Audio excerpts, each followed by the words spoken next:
আজকে আমি রান্না করব কচুরলতি টমেটো এবং আলু দিয়ে। কচুরলতি বিভিন্নভাবে রান্না করা যায়। আপনি মাছের মাথা দিয়ে করতে পারেন, মাছ দিয়ে করতে পারেন। আমি আজকে খুব সহজ পদ্ধতিতে রান্না করে দেখাবো। কড়াইতে তেল গরম করে আমি এর মধ্যে দিয়ে দিচ্ছি আস্ত রসুন। এটাকে আমি আগে ভেজে নেব। এখন দিয়ে দিচ্ছি 2-3টে শুকনো মরিচ আর পেঁয়াজ কুচি। এগুলোকে এখন আমি হালকা ভেজে নেব। পেঁয়াজ ভাজা হয়ে গেছে, আমি এখন এর মধ্যে মশলা দিয়ে দিব। দিয়ে দিচ্ছি আদা বাটা, জিরা গুঁড়ো, হলুদ গুঁড়ো, স্বাদ মতো লবণ। এখন এই সব উপকরণগুলোকে আমি কষিয়ে নেব। সামান্য পরিমাণ শুকনো মরিচের গুঁড়ো আমি এখানে ব্যবহার করব।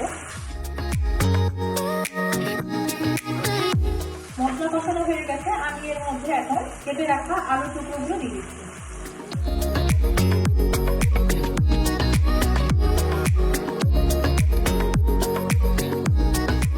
কিছুক্ষণ পরে দিয়ে দিচ্ছি টমেটো কুচিগুলো।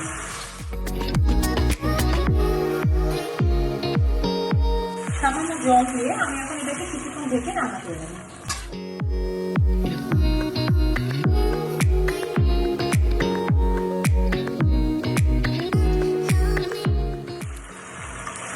টমেটো আলু মোটামুটি সিদ্ধ হয়ে গেছে। এখন আমি এর মধ্যে পরিষ্কার করে ধুয়ে রাখা কচুরলতিগুলো দিয়ে দেবো।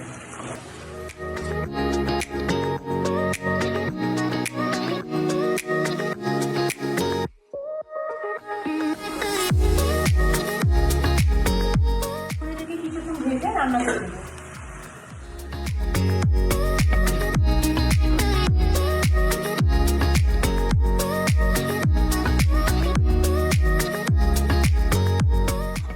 কচুরলতি রান্না হয়ে গেছে, আমি এখন এটাকে নামিয়ে ফেলবো।